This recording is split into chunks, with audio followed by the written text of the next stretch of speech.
खरंच आज मी खरोखर इथे विज्ञान प्रदर्शनीचं इनॉग्रेशन करण्यासाठी आली आहे.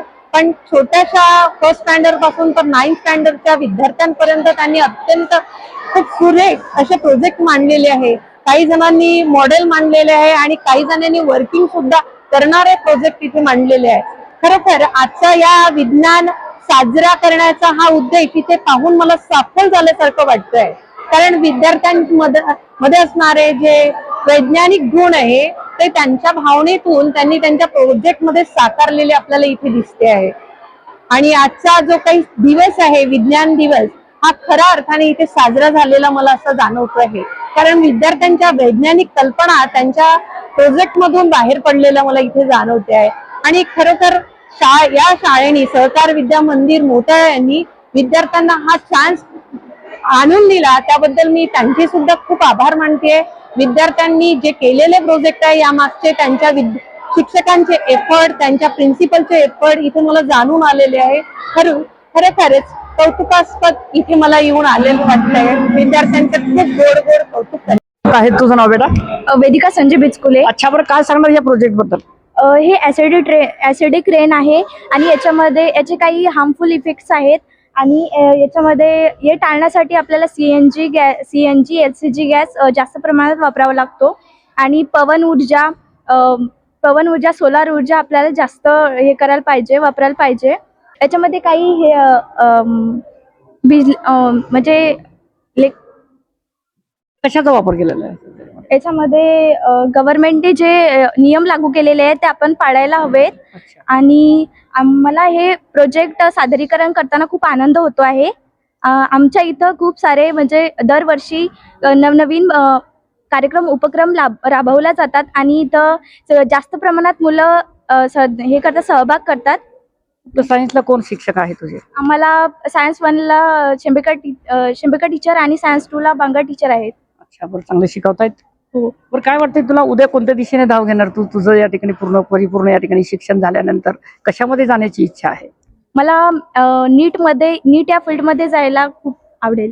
मित्रांनो, सहकार विद्या मंदिराचे विद्यार्थी आहे आणि विविध क्षेत्रामध्ये या ठिकाणी गेलेले आहेत आणि त्याचंच अनुसरून या ठिकाणी पुढे या ठिकाणी मार्गक्रमण करण्याचा प्रकार या ठिकाणी विद्यार्थिनींचा दिसतो. कार्तिकी सुनील सुरपाटणे.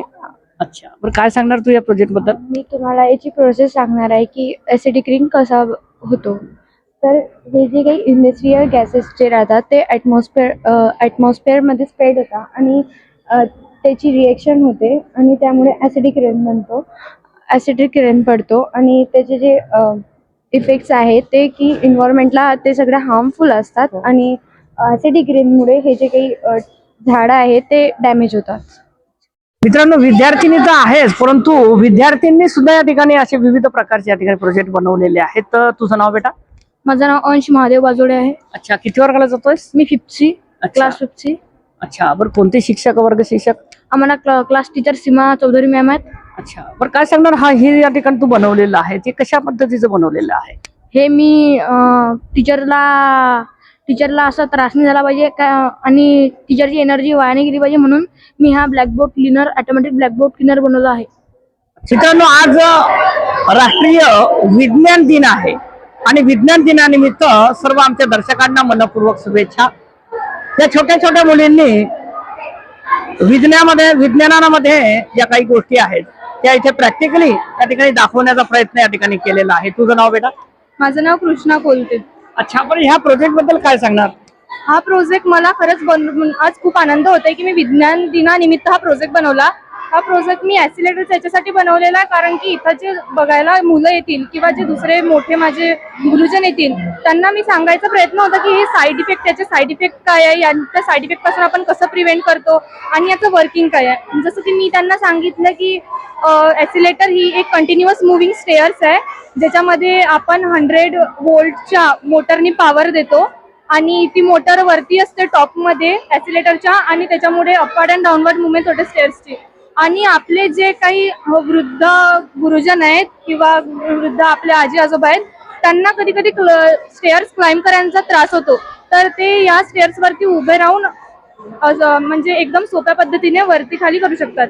आणि हे जे ऍक्सिलेटर आहे हे एका घंट्यात कमीत कमी 9000 जणांना वरचढ करू शकते.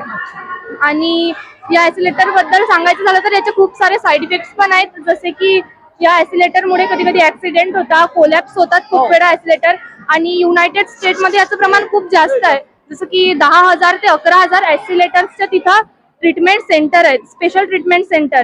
तर तिथं 75 to 85% ऍक्सिडेंट यामुळेच होतात. तर यांना प्रिव्हेंट कसं करायचं, की जेव्हा अर्थक्वेक आला तेव्हा याचा वापर सोडून आपण सिम्पल ज्या स्टेअर्स असतात त्याचा वापर करायला पाहिजे. या स्टेअर्सची पॉवर ऑफ केली की आपण त्या सिम्पल स्टेअर्स म्हणून पण यूज करू शकतो, असं ऍक्सिलेटरचा यूज आहे. तुझं नाव बेटा? माझं नाव दीप्ती दिनेश जाधव आहे. अच्छा, बरं काय सांगणार, तुझी शाळा कशी वाटते? मला माझी शाळा खूप आवडते. तसेच इथलं परिसर आणि इथं खूप वेगवेगळ्या प्रकारचे कॉम्पिटिशन होतात, ते मला बरं, आवडते. किती दिवसापासून म्हणजे किती वर्षापासून इथे शिकते? मी नर्सरी पासून. नर्सरी पासून म्हणजे प्राथमिक शिक्षण पर्यंत आज या ठिकाणी इथेच आहे. पण काय वाटते तुला की बा तू कोणत्या दिशेने धाव घेणार? मी इंजिनियर. मित्रांनो, हे आहे खरं रहस्य. ही मेहनत आहे गुरुजन वर्गांची. काही विद्यार्थिनी आपल्या सोबत आहेत. तुझं नाव बेटा? गौरी निलेश सातव, अच्छा, बरं किती वर्गाला जातेस? 8वी. बरं काय सांगते, तुझी शाळा कशी आहे? माझी शाळा खूप छान आहे. इथं खूप छान शिकवलं जातं, खूप छान शिक्षक आहेत आणि सर्व व्यवस्थित. बरं कोणकोणते विषय या ठिकाणी शिकवले जाते? इथं English, math, Marathi, science, computer, drawing सर्व बरं सगळ्या फॅसिलिटी वगैरे आहेत? सर्व आहे. बरं तुला काय वाटते, तुझे आई वडील काय काम करतात? माझे पप्पा बँकमध्ये आहे आणि आई घरीच असते. बरं काय वाटतं त्यांना की तू या ठिकाणी सहकार विद्या मंदिरामध्ये शिक्षण घेते आणि तुला चांगल्या दिशेने धाव घेण्यासाठी शिक्षक वृंदांची सुद्धा मेहनत या ठिकाणी चांगली आहे. कसं वाटते, तुझी शाळा कशी आहे? खूप छान आहे. इथं शिक्षणही खूप छान आहे, परिसरही खूप छान आहे. आम्हाला शिक्षक सुद्धा व्यवस्थित शिकवतात. छान आहे. बरं पुढे कशामध्ये धाव घेण्याची इच्छा आहे तुझी? डॉक्टर. मित्रांनो, आरोग्य क्षेत्र, कारण की आरोग्य क्षेत्र असं आहे की आज आपण बघतो एखादी मोटरसायकल जर असली तर मोटरसायकल जर बिघडली तर त्याला लागतो मेकॅनिकल, आणि त्याच आधारावर मनुष्याचं जर शरीर जर बिघडलं, तिच्यामध्ये जर खराबी जर आली तर त्याला लागतो डॉक्टर. तिला डॉक्टर म्हणजे आरोग्य सेवा या ठिकाणी करायची आहे. म्हणजे आरोग्य सेवा ही ईश्वर सेवा आहे.